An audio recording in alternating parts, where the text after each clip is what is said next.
Welcome, my friends! In this video, we will discuss a discrete distribution called the hypergeometric distribution. The hypergeometric distribution is similar to the binomial distribution, except each trial is dependent on the previous, where we are sampling without replacement. Let's quickly review the 4 features of a binomial experiment that must be met in order to use the binomial distribution.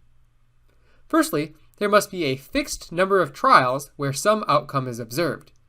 For example, you might be flipping a fair coin 10 times, which would make up the 10 fixed trials. Second, each trial must have only 2 possible outcomes, success and failure. Or you must be able to describe the problem in such a way that there are only 2 possible outcomes on each trial. If our example is flipping a coin, we have the 2 outcomes of heads and tails.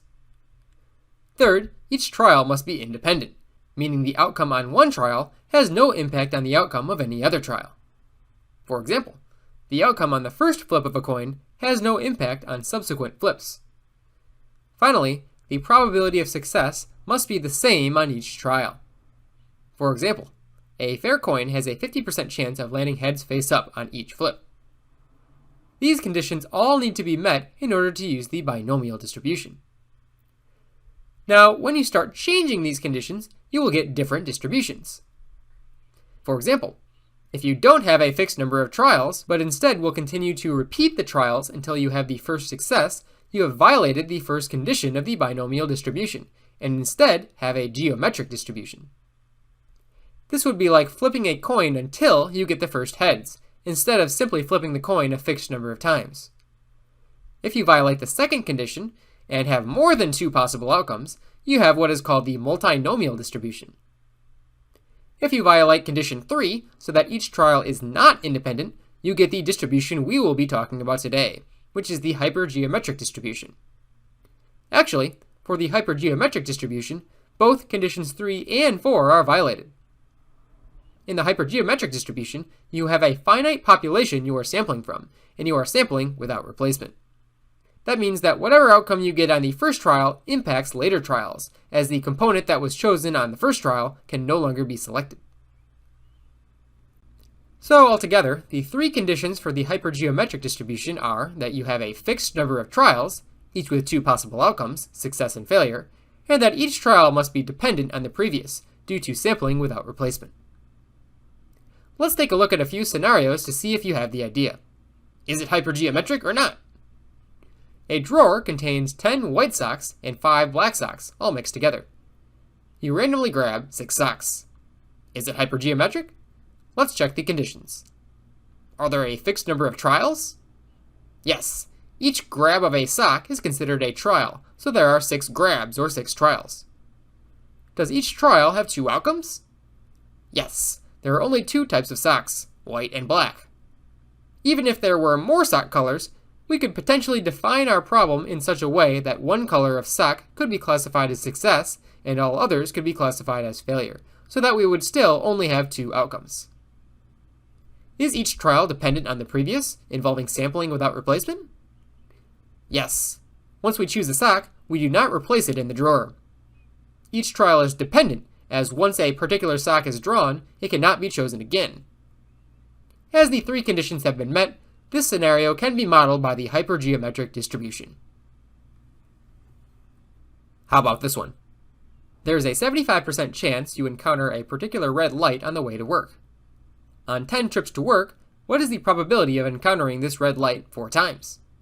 Is it hypergeometric? Let's check the conditions.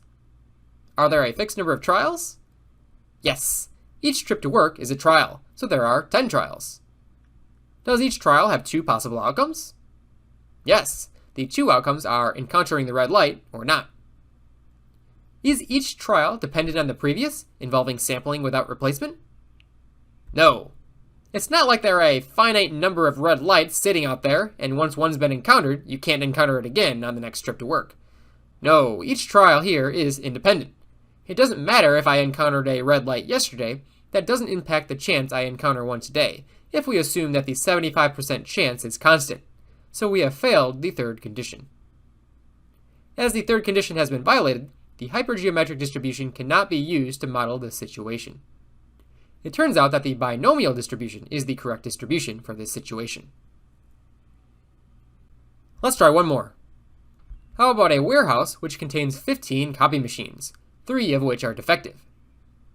A company selects 5 machines at random. Is it hypergeometric? Let's check the conditions. Are there a fixed number of trials? Yes, 5 machines are chosen, and each choice makes up a trial. Does each trial have 2 possible outcomes? Yes, the copy machine can be defective or functioning. Is each trial dependent on the previous and involves sampling without replacement? Yes, once a copy machine is chosen, it can't be chosen again, so the trials are dependent. As the 3 conditions have been met, this scenario can be modeled by the hypergeometric distribution. Alright, there are a number of letters used in the formulas we need to define before we move forward with the hypergeometric distribution. We let capital N represent the size of the population. This is the total number of people or objects you are sampling from. Lowercase n is the size of your sample, how many individuals you are sampling from the population. Lowercase r is the number of successes in the population. This is like the number of working condition copiers in the copy machine example. X is the number of successes you want to find the probability of. Now, unfortunately, there is no TI-84 calculator function for this distribution, so we have to do the calculations partially by hand. The formulas involve combinations, so I'll be utilizing the combination keys on the TI-84 for the sake of my explanations. The formula to calculate probabilities using the hypergeometric distribution is the probability of x is equal to the combination of r choose x times the combination of capital N minus r choose lowercase n minus x divided by the combination of capital N choose lowercase n. The hardest part is probably just identifying all of the letters. Plugging it into the calculator really isn't all that bad, as I'll show you shortly. The mean of the hypergeometric distribution is lowercase n times r divided by uppercase N, and the standard deviation is the square root of all that stuff. I know it's a little bit nasty, but it's not so bad once you start plugging the numbers in. Let's look at some examples. Let's say a particular university employs 50 tutors to help students with their coursework. Math is the most commonly tutored subject area, and 10 of the 50 tutors are math tutors. Say 5 tutors are sampled for a survey. What is the probability exactly one of the selected tutors is a math tutor? You should be able to verify that this situation can be modeled by a hypergeometric distribution, as we have a fixed number of trials, which are the 5 tutors sampled for the survey. Each trial has 2 outcomes, which are being a math tutor or not, and we are sampling without replacement, as it wouldn't make sense to survey the same tutor twice. The first thing you'll want to do is write down all the values for the variables in the hypergeometric distribution. Capital N is the size of the population, which is the 50 tutors. Lowercase n is the size of the sample, which is the 5 tutors that are selected for the survey. Capital R is the number of successes in the population. We have to decide what success is. Success could be either an individual being a math tutor or an individual not being a math tutor. Either way would work, but since the problem asks us a probability question about being a math tutor, I will let R equal 10 for the 10 math tutors. So being a math tutor here is a success. X is equal to 1, as we want the probability exactly one of the selected tutors is a math tutor. Plugging into the formula, the probability x is equal to 1 is the combination of r choose x, which is 10 choose 1, times the combination of capital N minus r choose lowercase n minus x, which is the combination of 50 minus 10 choose 5 minus 1, which is all divided by the combination of capital N choose lowercase n, which is the combination of 50 choose 5. Take a moment to make sure you understand where all the numbers came from that were plugged into this formula. Simplifying the numerator, we have the combination of 10 choose 1 times the combination of 40 choose 4, divided by the combination of 50 choose 5. If you take a moment to think about the formula now that we have numbers plugged in, it should make a bit of sense. The first combination is saying there are 10 math tutors and we want to select 1. The second combination is saying there are 40 non-math tutors and we want to select 4. 10 plus 40 adds to the total number of individuals in the population, which is 50, and 1 plus 4 adds up to the total sample size, which is 5. The denominator is the total number of possible outcomes. There are 50 individuals in the entire population, and we want to sample 5.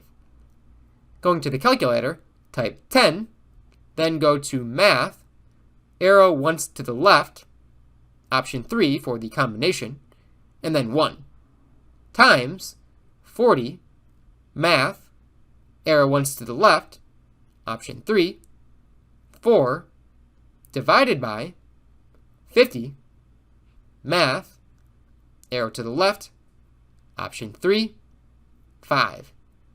Press enter and we will get our answer, 0.4313. There is a 43.13% chance that exactly one math tutor is selected for the survey. We could also calculate the mean, which you may remember is just lowercase n times r divided by uppercase N. For us, we have 5 times 10 divided by 50, which is 50 over 50, or 1. It turns out that the mean or expected value is exactly 1. You could calculate the standard deviation too by plugging into the formula we looked at earlier, but I'll let you do that on your own if you are interested. Now, if you repeated the same process for x equals 0 through x equals 5, you should get this probability distribution. That would be a good exercise for you to try. See if you can generate the numbers in the second column of this table. We did x equals 1 together, but there are 5 other probabilities we could calculate. Of course, all 6 probabilities here must add to 1. Now, a question that comes up a lot is, what if the population you are drawing from is really big, but technically you are sampling without replacement? Technically, you should be using the hypergeometric distribution, as you are sampling without replacement. But if the population contains, say, 1 million or 10 million individuals, the binomial distribution will get you basically the same results.